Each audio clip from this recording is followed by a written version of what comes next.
It's all about the number. Once you get to the point where you're chasing a target, you don't really think about the race. 10 in 10 days. So again, that was a real mind over matter. The boredom factor was quite hard to overcome because you were just seeing the same bit of towpath day after day. It is amazing what you can sort of do just because somebody's challenged you to do it. Welcome back to this week's episodes of Running Tell, where we have a runner who likes to do the occasional marathon. He's a Northampton Road Runner. His name is Andy Cottrell, otherwise known as Sharky. So Sharky, let us know, how did your Running Tell begin? A bit like a lot of other people, I guess, just doing a bit of jogging on the side. I was a rugby player for 30 years. I just decided that I got fed up of getting smashed around, really. So I thought I'd beat myself up and just take up distance running. So did the usual thing that a lot of people do, entered London, trained for London, did it, swore I would never do another one. A couple of years down the line, did another one. And then I started meeting people who did a few a year or sort of 10 a year. And I was amazed that you could do that. And then so I upped it to 3 a year. Then I went to 6 a year. And then I went bang and I just stopped running altogether. Right. And okay. So let's stop there. So when you decided to do the transition from rugby to long distance running, had you done a 5K or anything before then to make that big jump? I'd sort of done running alongside the rugby. They sort of went hand in hand, but obviously playing rugby isn't conducive to training because I'd get smashed up on a Saturday and then have to try and go and do a long run on a Sunday. So in the end, you couldn't really keep the two running alongside. So the rugby sort of drifted away slowly. I tried to hang on to it. I played until I was 50, and then wow. So I was fortunate my son played. So we managed to play for quite a few years together. So that was sort of quite nice. But yeah, the running then suddenly gradually took over. It was, but I was always dipping in and out of it. I wasn't as obsessive about it as I guess I am now. So yeah, let's talk about that because you have got a bit of an issue, especially around the marathons. So your first marathon, I take it, was London. Is that correct? London 2003. But I was a bit naughty. I actually ran as someone else. So please, you have to share the story now. Right. So they was doing all their training and everything, and I was sort of doing a little bit of training, and then all of a sudden they just dropped out of London. They just said, "Oh, I can't do it." So I said, "Oh, I'll have your place," which you shouldn't do, I know, which a lot of people still do. And yeah, so I took his place, I ran it, but it's a bit of a bittersweet experience because you do it and you can't look back at it because there's no record of it. It's still his name on the record books. So for the purposes of the 100 Club, I couldn't count it. Although I'd run it, it wasn't my marathon. So I've got the medal, but that's it really. Let's talk about the first experience. This was your first marathon, thousands of people lining the streets. How did you feel at the beginning of the start line? Obviously, you've done your training. Let's go back to the question really. What was the maximum mileage you did before that first marathon? Because I wasn't expecting to do it, I think I only did about 16 miles was the longest I'd run. So clearly not enough. And I did that thing that a lot of people do. I ran off like an excited puppy with everyone else. And by miles sort of, as I remember, 17, 18, I was pretty much, the wheels had pretty much come off. And it was quite a horrible experience getting to the finish. But that's, and I always said I would never do another one because it was that bad. But, I think so many people go through it. But once I'd finished and in the cold light of day, then obviously I wanted to do it again. So So how soon was the next marathon after that? 2 years. London again. So London again, 2005. And I actually got in on the ballot that time. And then it was a 5-year gap to the next one. So I used to work at the prison in Milton Keynes. So I ran with a lot of fit guys who sort of dragged me along, and I just discovered my love for running again. They sort of, I mean, we used to do runs to the point where you would be ill at the end of it. So they were really quite, they used to just. What was that a case of? You was pushing yourself too hard, or was the distance just too long? We were just doing, so we had an hour's lunch. So the trick was get out, get changed. And we always used to try and do a minimum of 4 miles and get back, get changed again and get back into work. So that 4 miles had to be done pretty much in half an hour. Yeah. So for someone like me, who's not really natural runner, I really had to push. And then once you'd done that, then the next time out, they'd push you again. So those guys did get me quite fit and really sort of wanting to improve all the time. So does it, is mental health, is mental health a big issue with you with running? So like because you know, you must have noticed it in the first 2 years when you did the first marathon, then you had a 2-year break, then you did another one, then you had a 5-year break. Did you notice mentally because you wasn't running, or did you have another exercise to take that place? Luckily with that break, I was still playing rugby at that point. Okay. So I still had a focus as such. And I've dipped in and out of other interests, a bit of fishing and a bit of this and a bit of that. So I did have stuff sort of going on. But I used to do a lot of lone running as well. That was the thing. I didn't belong to a club. I used to run with the guys at work, but obviously we couldn't always run together because of shifts and things. So I did a lot of running on my own, and I quite enjoyed that at that time. But then when I finally got to, I think 2012, I just had enough of it, and I stopped. So the Olympics in that year didn't give you the. No, not really. I was doing little bits and bobs, but then I went for a walk around Pittsburgh Reservoir on New Year's Day, and I saw the Northampton Road Runners doing their annual get together, and I just thought, no, that looks like fun. And I just went along, and the rest is history, as they say. So and I discovered that I did actually enjoy running with people more than running on my own. So how many marathons had you done at this point before you joined NRR? 13. From the second marathon, you had a 5-year break. Yeah. And then so that took you to 2008. So what happened from then to 2012 before you joined? So I did 2003, 2005. Then in 2010, I did 3 marathons. 2011, I did 6. And 2012, I did 2. So it actually took me to, I think, my maths is rubbish. 13. So midway through 2012, I just sort of, I think it was Milton Keynes marathon I did, and I just sort of, I don't know, it just something went off in my head, and I just got fed up with it and just rein it all back and sort of almost gave up, really. So going back to, you had the 5-year break after your second one, and then all of a sudden think, oh God, to make up for it, I'll just do 3 in 1 year, as you do. First of all, what 3 marathons did you do? I did London again. Okay.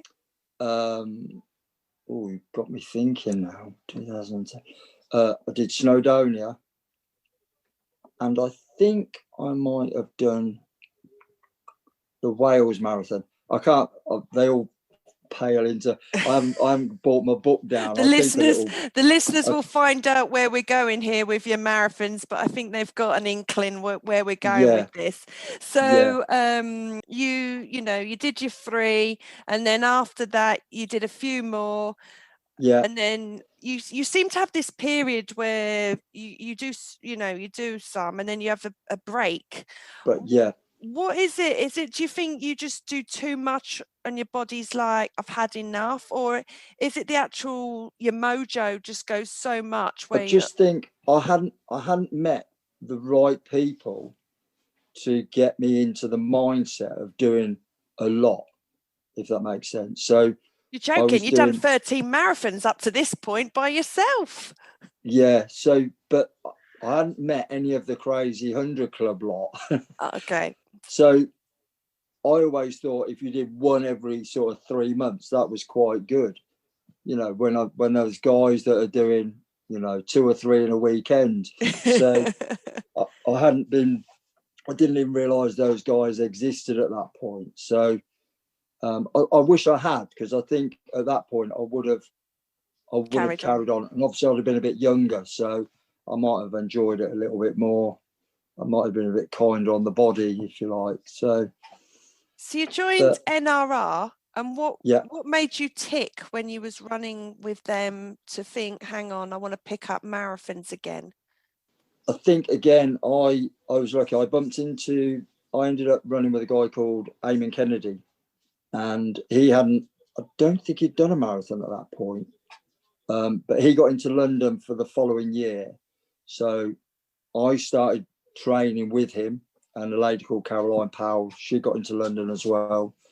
So what I did, I booked Milton Keynes, because I obviously didn't get into London. So I thought, I won't waste the training. I'll do Milton Keynes. Then, as the story goes, about 2 weeks before London, again, a bit naughty, somebody I know dropped out. So I went and I ran London anyway. Wasn't very happy with my time, but I'd still got Milton Keynes booked. So I thought, I'll do Milton Keynes, which is sort of 2 weeks later. So a little bomb went off in my head, and I thought, if I've done one in April and I've done one in May, why don't I try and do one a month for 12 months? So I had a little bet with a few people that I could do it. Again, not even realising that there were people that did, ridiculous amounts. I was still thinking that was quite a lot. Oh, right, okay. But then, obviously, I became exposed, because I was going to different marathons. I became exposed to guys who had done a lot. If you sort of go for it, you can do it. If you've got the drive. You say that there are people, other runners that you've seen that gave you the inspiration. Who really stood out to you? 2 guys. One called Paul Barton. He runs for Hampton and Flitwick Flyers. I knew Paul through a mutual friend. And at the point I met him, I think he was already on. I think he was up around 200 marathons. So he, and he's not the most athletic looking guy, and I thought, I can probably get to that point. If I push and train, I could probably get to doing what he's doing. And then there's a guy called Nick Cockburn. He lives Wolverhampton way. I bumped into him at the Robin Hood Marathon, and I was suffering a little bit, and he sort of sidled up alongside me, started chatting. At that point, I was on about 15 or 16 marathons, I think, and he was on 30 odd. And he said, "Oh yeah, I'm going to join the 100 Marathon Club." And I'm like, "What's the 100 Marathon Club?" And we sort of got into it. And I went, "Nah, not for me. Wouldn't be interested in that." And he said, "Look, I'll give you a list of my races that I'm doing and see if there's a few in there." He never actually did that. He said it, but I did keep bumping into Nick anyway. And and he just became a guy that I sort of, I don't know, I wouldn't say I looked up to, but he did inspire me. Yeah, I used to look at races, and if I could get onto a list and I could see it was there, if Nick was there, I was probably more likely to go and do it. So yeah, they're probably the main 2, I guess. So did you get to do that one a month for a year? Yes, I managed to do 15 in that year, actually. And again, I had no aspirations. I didn't really know where my end goal was. It sort of got, oh, I might as well try and get to 50. As you do. Why not? But it just seemed that I was doing it a lot slower than a lot of people around me. So it gets quite frustrating. And obviously you've got the sort of time implication, the financial implication. It doesn't seem like a lot, but if you're paying... I was going to touch on that because yeah, I don't know if the prices that you pay now for marathons to what you was paying back then, is there a big difference? Yeah, I think in my memory, I think I did a race at Enigma in 2012 at Milton Keynes. And I'm pretty sure I paid something like £15 for it, if my memory serves me right. And now that same race will cost me £39. So yeah, the average price for a marathon now, you're looking around £40, less obviously your travel if you need to stay over, if you're doing a back-to-back. It does become an implication. Obviously time as well, trying to fit everything in, keep family life ticking along. I was going to ask that, like, even, most people when they're training just for one marathon, especially, over the winter months, for the spring marathon, or just any marathon, if you do an autumn or whatever, the time that it takes for training and the amount of time it takes you out from the family life and other commitments. Yeah. When you was doing one a month, you hardly home, No, it's the opposite effect really, because you might be away at weekends, but you don't really train much in the week. So I was going to the club on a Wednesday, and that was sort of almost a recovery run really, and then just little prep ready for the following weekend, especially if it was a Saturday and a Sunday. So yeah, it's sort of almost a lazy way of doing it. It makes you almost lazy. I know it sounds a bit odd. So you're confirming to me there that you don't do intervals and hill training. Is that correct? Not really. No, not as much as I should. Back in the day I don't do any real cross training. I just do a lot of lazy miles really. And do you get injured? Well, you saw me come to your hill session. Touch wood. I've been quite lucky. I went through a stage as I was approaching the 100. I had a real weird pain sort of at the bottom of my calf, but I just used to tape the life out of it, and luckily it all held together. But I used to get ill more than injured. I used to suffer with a lot of chest infections and stuff. So I think from doing all that running, it just brought the immune system down. It's quite a common thing with a lot of marathon runners. You'll see a lot of them that sort of quite privy to coughs and colds and say chest infections, etc. So it just sort of goes with the territory, really. You're talking to someone that did that challenge of running every day for a month and then ended up getting shingles. Wow, blimey! It's amazing, isn't it? That it can. I'd never had the flu, and then I had flu 2 years running, weirdly, and touch wood again. I haven't had it since, but again, I think it was just that my system come down so low that once it got me, it really got me. So do you? But injury wise, do you watch what you eat? Do you take extra supplements? No, I'm terrible. No, I'm the world's worst. I love curry. So that's why I don't really advise many people on their running. They'll ask me for advice. And you're like, I'm the world's worst. I can try and point you in the right direction. Yeah, I can try and point you in the right direction, but what's right for you? What's right for me might not be right for you. So you have to sort of do your own little thing. And, even hill running, you'll speak to some people and they'll say, oh yeah, run up the hill as fast as you can and get to the top and then recover. Whereas on the opposite, I do that where you try and use same effort to get up the hill. So by the time you get to the top, you're half recovered anyway. So we all have different outlooks on how we do things. But again, I don't sort of class myself as an athlete really, because I'm sort of, I don't know, if you look at somebody like Bill Adams and people like them, that they're just out and out athletes that still keep a job going, but still crank out absolutely amazing marathon times and just, I don't know. What's your average? Dedicate themselves.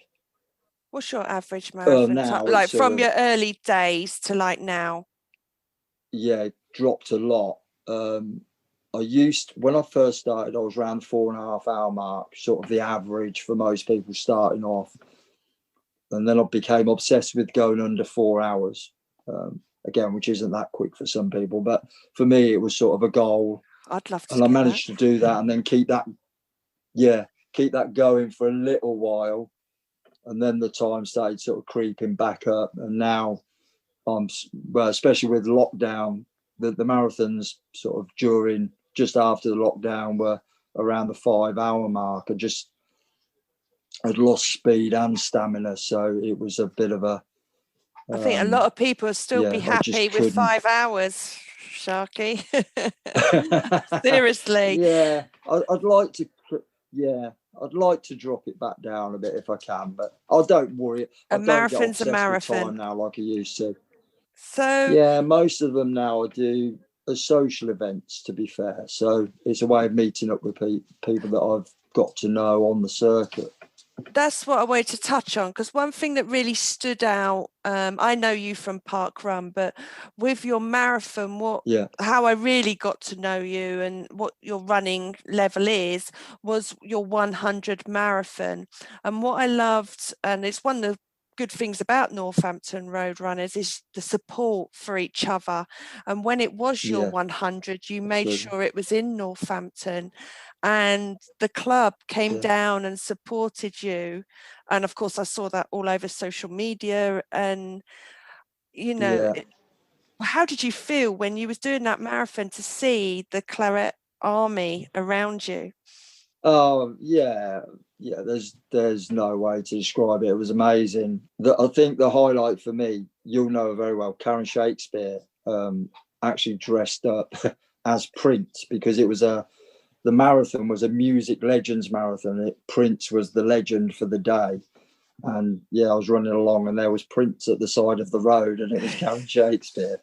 But I had quite a few guys actually signed up for the marathon, but a lot of them turned up, and just because it was a lapped event, it turned out to be an out and back event, because there was some work being done on the washlands. So it was literally just down the path by the side of the river and then back again, which was nice because a lot of people hadn't run that sort of event before, and they actually quite enjoyed it, because you obviously pass everybody 15 times or whatever, 16 times. They actually didn't realise how nice that was, because you get encouragement the whole way through. So, but I mean, it was just a fantastic day, personally. It was so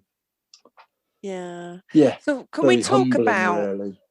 Talk about the types of marathons you do? Because yes, you've done London a few times, you've done Milton Keynes, so you've done a few where you do the loops, what I call the donut runs. But you tend to, in recent years, do the laps, like you just said, that you did with your 100. Is it the Phoenix, the Enigma, Saxons, Normans? You tend to go for more those type. Do you just enjoy the laps more now? If there was a trail run on, usually Long Distance Walkers Association type event, if it was a choice between doing one of those and doing a lapped event, I would go for the trail event. Generally, just more interesting, a lot more relaxed. The lap stuff, really, is more about number crunching. It's just they're easily accessible. Yeah, you can just really grab something build your to eat numbers on up the very way round. quickly. Yeah, absolutely. Yeah, and they're just convenient, really, I guess is how you'd put it. You can go and do most of them. If they put one on, they'll put 2 or 3 on. So you can go and do a weekend, get 2 out of the way with sort of no bother, without having to do excess travelling in between. So, I mean, I've done so many Phoenix ones now. I do actually hate that bit of towpath by the Thames. I was going to So say, can you let our listeners know that haven't done it? And I know I haven't done it, and it's something I would like to do with you.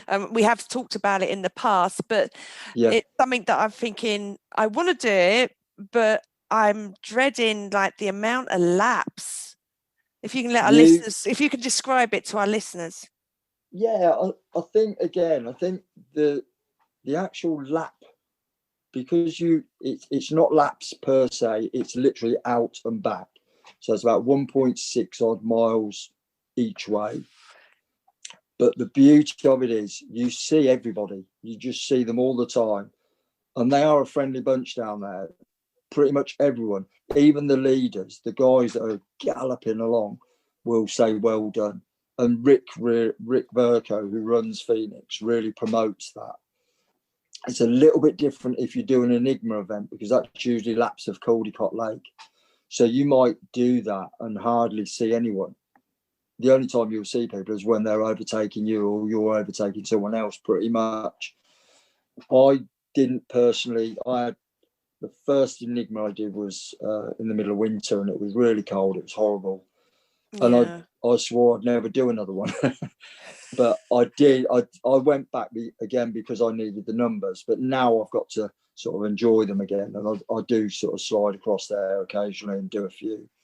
I think it promotes running better than some of the A to B events where you, like I say, you might be out for 26 miles and not see another soul. So you like the social side, it sounds like. You do it more for the social. We took a coach load down from Northampton Road Runners to do one of Rick's. And I think on the day there were about 18 people who'd never done a marathon actually managed to do marathon distance that day, which was really nice. So, I think you'll find people who like to do maybe 2 or 3 of them spread over a bit of time, but not necessarily want to keep doing them.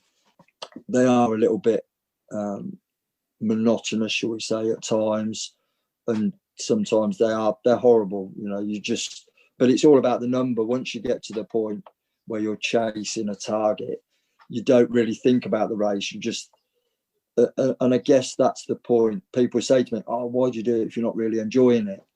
And sometimes you don't enjoy it. You're just looking at the goal ahead of you. It's sort of, you just hope there's somebody there that you get on with and you can perhaps sort of crank a few miles out with a bit of a laugh and stuff, sort of take the pain away a little bit. But so you never stopped at 100? No. So what are you on at the moment? Officially 163. So unofficially 165, because I've got those 2 Londons that I can't count. So so 37 to go. I'm going to try and get to 200, and then I won't stop, but I don't think I'm going to go for 300. Is sort of the magic number because that gets you onto the world listings. Oh right. So okay. There's it's done by a guy in Japan, I believe, and it's facilitated in this country by Foxy Bailey, who runs Enigma Running at Milton Keynes.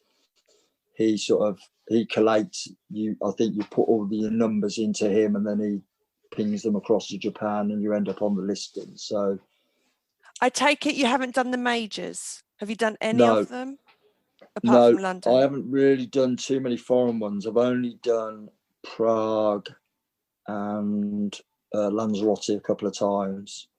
So I haven't really. Again, financial, really. That's sort of the sticking point. It's just affording to do them all. If I could, I would. But being realistic. Even just chasing the 100 sort of melted my credit card, to be honest. Because So how many, especially to get to that 100, how many did you do? Now you've got the 10 in 10. You were talking about before the weekend, you can do a Saturday, Sunday, but now it's a Friday, Saturday, Sunday, or you can do 7 days in a row. What's the most you've done consistently? 10 in 10 days. Oh, you have? Okay. That was with Rick. So again, that was a real mind over matter, because it was the same. What he does, he starts at Walton-on-Thames.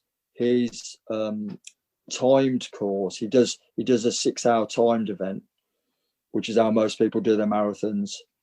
That's 8 laps. And then if you go the other way down the river, you just do 4 laps, and that's his marathon event. That's his marathon course. So the idea was that you alternated each day. But the problem was the weather we were approaching Easter weekend, and the weather really picked up, and there were just people everywhere. It was just crowded. So we actually ended up doing the marathon route for more days than we did the timed route.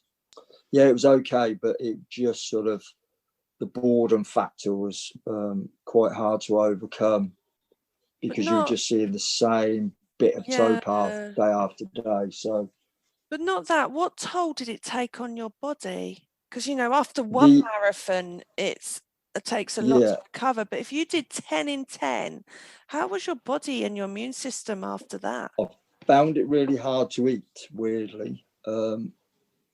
Most guys that had done real multis were saying you should sort of try and eat within 20 minutes, just have get something down. Personally, I couldn't do it. It just made me feel really nauseous. So I managed to sort of have an evening meal, but breakfast was almost impossible to get down, whether it was nerves or I don't know, which then knocked on to the actual event.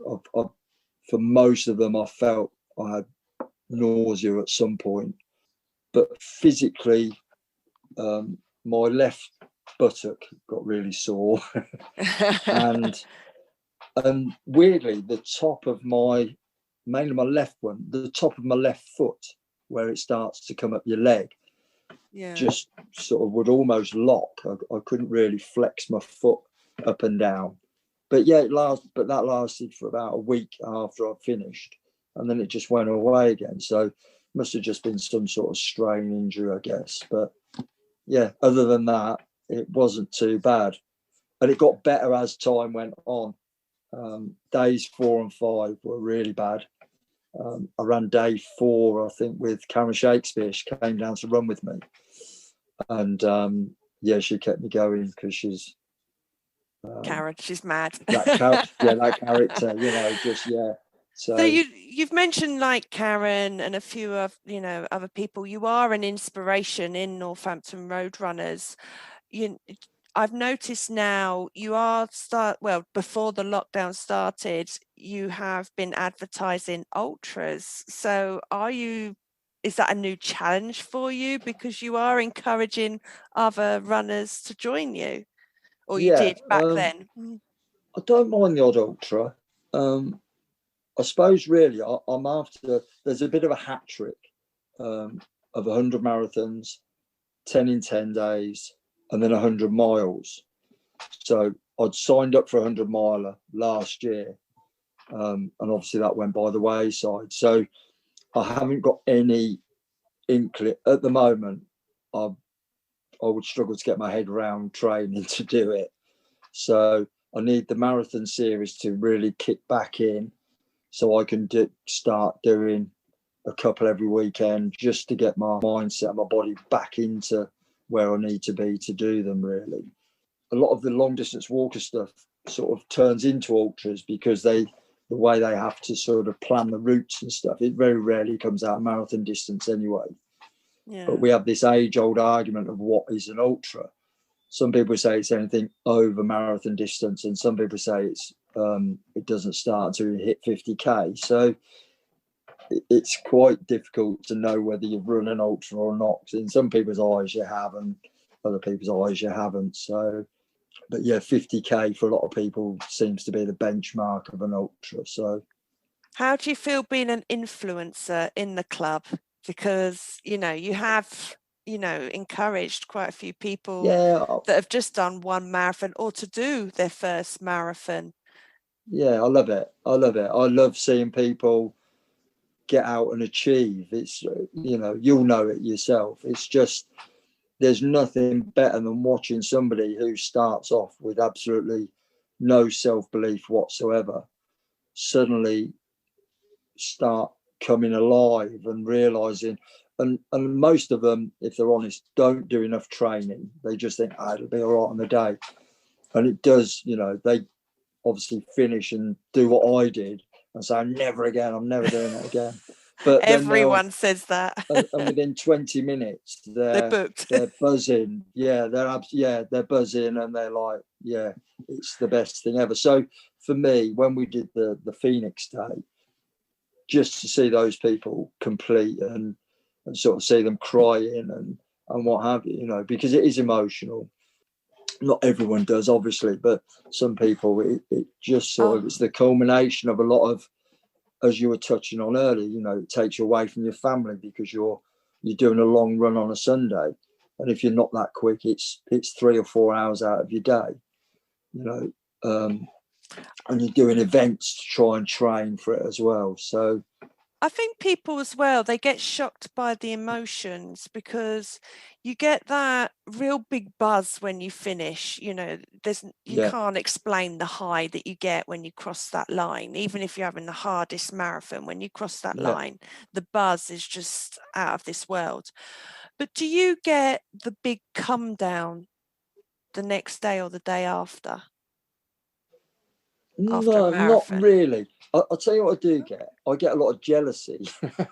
I see. So if I'm running on the say I've just booked this Saturday, and then I look on Facebook or whatever on the Sunday, and I see people have done another event on the Sunday, I get jealous and wish I'd done that as well. So yeah, I get a lot of that. Yeah. So, but again, it's probably a bit skewed because I'm obviously obsessed with the numbers as well as doing the events. So if I've got a bit of a few family weekends coming up in a row where I can't get out and do a marathon, I suddenly feel like I'm slipping back, and which I have. I mean, a lot of people that did their 100th around the same time as me are now pushed well up into the 200s. You know, I've really sort of have cut back as such, but you know, it's not a bad thing, I guess. So do you have a pet hate amongst other runners? If I tell you mine is when you get someone that's about to start their first longest distance. It could be a 10K, half marathon or a marathon or an ultra, and they go, I want to do it in this time. And inside I'm like, you really got a lot to learn. You know it, especially with the marathon distance, you know, when everyone's like, I want to get under 4 hours, I want to get under 5 hours, and you're just like, I met a father and son up in Edinburgh, and they'd done every stick of their training they'd done on a treadmill. And they'd actually run a marathon on a treadmill, and they managed to do it in around 3.5 hours. But on the day, so I was going, oh yeah, I won't get anywhere near that. And they were going, oh well, you know, not everyone can do a 3.5 hour marathon. And I was like, yeah, fair enough. And on the day, I actually managed to do 3:56. Oh wow, okay. And they did 6 hours 20. What did they do? Walk round? Because running on a road was totally, the road doesn't move, does it, like a treadmill? No, so but if they had trained, they must have. I've done Edinburgh, and Edinburgh's not, you know, it's not hilly. There's only one on the 2.5 mile as you're coming out. There's that little, it's a speed bump. Don't even call it a hill, but it's not a hilly run. That's by the time they'd hit Musselburgh at the 8 mile mark or whatever, they were gone. They reckon they'd sort of blown out. Their legs had gone, and so that was quite nice. But yeah, pet hates, I don't know really. I'm not sure I have that many. I suppose you do sort of, if you get some real gloaty people, you know, who think they're better than others, you know, we're all different. You know, park run is an absolute classic, isn't it? Where you get such a broad spectrum of people. But the beauty of that is I've never seen anyone dissing anyone who's come in 50 odd minutes or whatever. You know, it's all encouraging. Whereas marathon running can be a bit elitist, I guess, you know.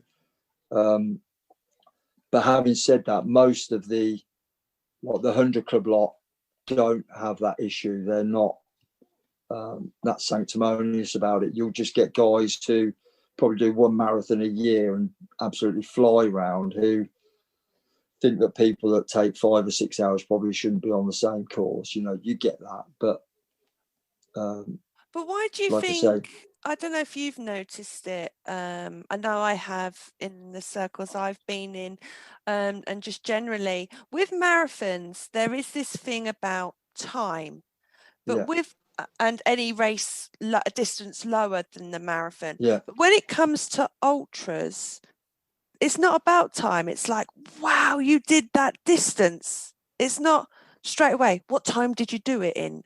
No, why do you think right. Why do you think there is that difference?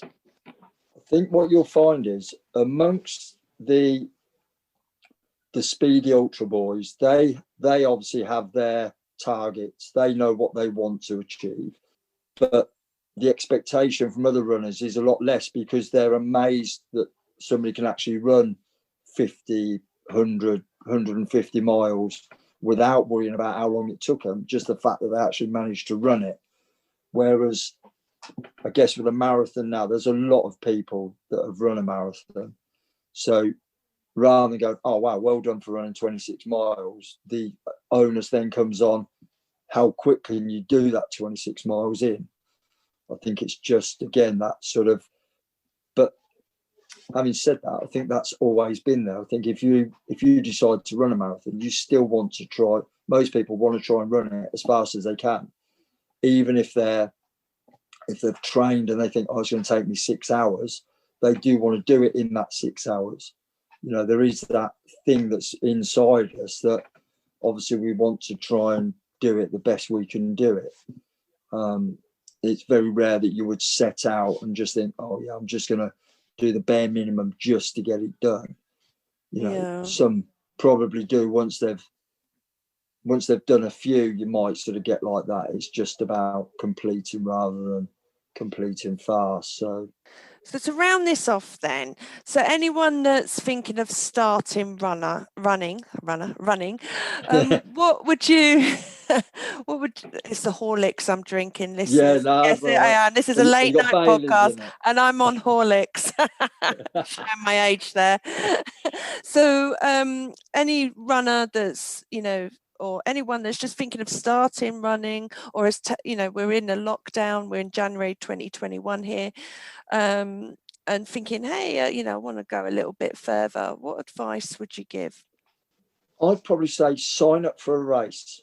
It's difficult at the moment with lockdown, but it's like all these people that do couch to 5K, they get to 5K and then I'll say to them, right, what are you going to do now? And they'll go, I'm just going to carry on running. And I'll say, well, how far are you going to run? Oh, 5K. Why? Why stop at 5K? Book a 10K race. Oh, I couldn't run 10K. And I go, well, 12 weeks ago, you didn't think you could run 5K, and you can. So book 10K and then push yourself. Just do your 5K and then just do an extra half a K, you know, and then the next time push it a bit further. But my main bit of advice then is join a club, because what happens is you link up with like-minded people and you all push each other along. But yeah, it's all about setting targets, I guess, is the way to not necessarily even improve, just to keep going along. If you haven't really got anything to gain from it, it can be hard to get motivated. It's like most things in life. I mean, it's like me. I probably wouldn't be out running anywhere near as much as I am at the moment, but I'm doing that Red January, which again was sort of promoted by the club, and it's promoted by the 100 Marathon Club. And it's getting me out the door every day. It is amazing what you can sort of do just because somebody's challenged you to do it. So, but yeah, I always think, again, once you get to 10K, then it's a bit of a jump from 10K to half marathon. That's the sort of thing. That's the problem, really, in that there's sort of nothing in between, and you're doubling from 6.5 mile to 13 mile is well, 6.25 miles to 13 miles is a bit of a jump. So, but it's all about just having that belief that you can do it, and accept that sometimes we don't want to put our kit on and get out the door, and sometimes we do go out and have a bad run and feel, what am I doing? Why do I bother? Blah blah blah. We all do it. We literally all do it. And I have to ask, out of your 165 or 163 official, what was your favourite marathon? I think it probably is Snowdonia. But that's probably now because the first time I ran it, it absolutely did not stop raining. It was the grimmest race.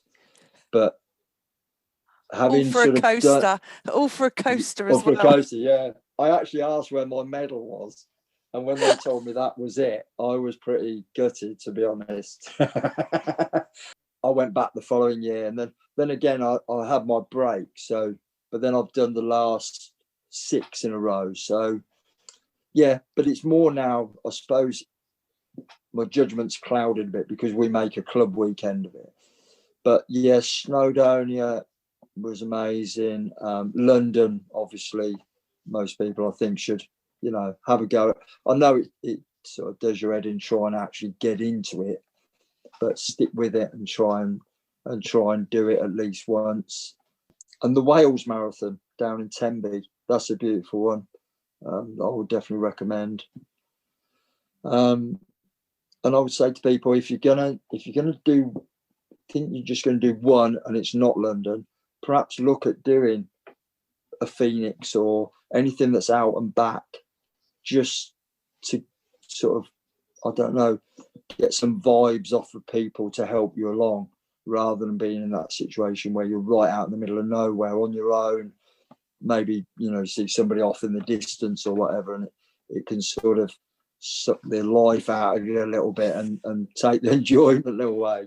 So, and definitely at these loop marathons, you get the biggest medal, and the goodie bags are fantastic. They're the best. They all compete with each other. Yeah, I mean, if you're going for goodie bags, you've got to go for a SVN, Saxon's, Vikings, Normans.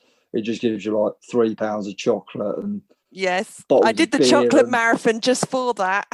Oh, did you? The chocathon, yeah. Just for the goodie bag. Yeah. It's funny, I haven't done many of his because most of them are based down in Kent, so it's a little bit of a trek. So it's not the end of the world, I know, but if you can sort of get one a little bit closer, I tend to do that. So, but if I'm going to recommend anyone they've just started, it's a company called Zigzag Running.